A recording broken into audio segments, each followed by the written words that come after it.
There was a great story in the Manchester Evening News last year, right? And I'm a big fan of a local newspaper. They do some good work there. What I like, one of my favourites actually, before I tell you about the Evening News one, there was one back in Dudley, right? This was about 4 years ago. And their local paper's called the Express and Star. And they interviewed this woman. They'd found out that Dudley was the UFO hotspot of the UK. More UFOs get spotted in Dudley than anywhere else. And he interviewed this woman. And she said this phrase that has stayed with me my whole life since then. This is what she said. She went, I was looking out the window. And I saw a Dorito-shaped object in the sky. A Dorito-shaped object in the sky? And I thought to myself, who, when describing shapes, whose brain gets to Dorito before it gets to triangle? We learned shapes first, you greedy bastard! The story in the Evening News was this young lad, he's 15, he's gone into Asda or Tesco or one of them, and he's bought a DVD player, one of the cheap ones, 20 quid. He's got home, he's plugged it in, and inside it is a DVD. And on that DVD was porn. And he's complained to his mum, and they've complained to the supermarket, and they're in the Manchester Evening News, both pointing at the DVD player, angry. They love that in the Evening News, don't they? Are you angry? Yeah, what are you angry with? That. That's enough for us. And I read that story and I just thought, I am absolutely disgusted, like you are. I couldn't get my head around it. 15-year-old lad, free porn, complained. I can't even... I thought to myself, God, when I was 15, I'd have given me not my right arm, my left arm, I'd give me left arm. That would have been a false economy, that would have been no good. This lad's spoiled, he's got the internet. I mean, I've not got the internet anymore, but this lad's got the internet, right? And he's spoiled. You know the most searched for term on Google is the word sex. That's too broad a search term. That's people who've never used Google to search for porn before. That's like going into Tesco and going, where's your food? It's too big. That's almost as pointless as the I'm under 18 button on the front page of most porn websites. That button's never been pressed either. No 15-year-old lad's got to that point and gone, oh, sorry, is there an age restriction? I do apologise. I'll see you in a few years, ladies. That's never happened. Never happened. But it did remind me of when I was 15 and the lengths I went to. My dad had a porn video in his sock drawer. A video in his sock drawer. It said World Cup Italia on the side. I knew there was no football on that bad boy.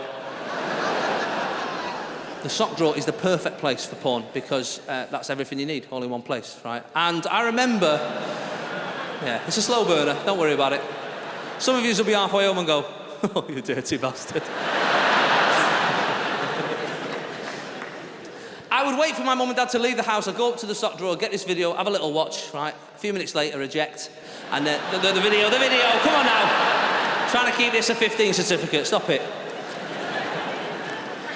Take it back upstairs, pop it back in the drawer. And that was my system. I worked for ages. Now, our house, I don't know if you've had this or you might still have it, our house worked on an electricity meter where you had to get a card and put some money on it at the post office and pop it in the machine at the front of the house. One morning, my mum and dad have gone off and I'm sat there, pants around my ankles, learning German, right?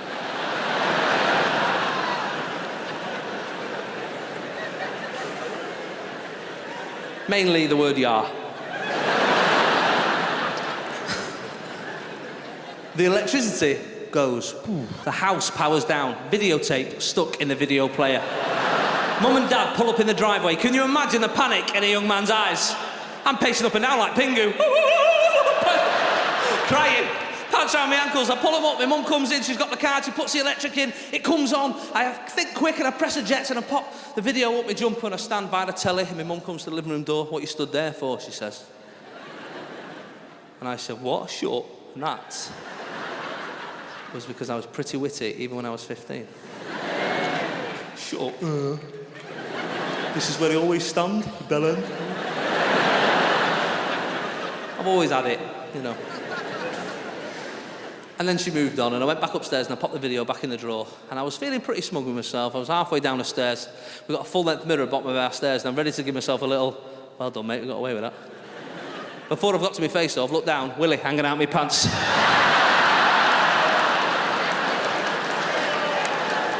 Still looking at me like, are we done then, or what? Are we finished, or what? He never gives up. And then my world started to rewind. I thought, hold on a minute. My mum was at the living room door. Yet for her, the weirdest thing on view was where I was stood. I mean, I'm glad she didn't say, why's your cock hanging out? I'm glad that never happened. I don't think I'd be here today. I'd still be in shame, blushing.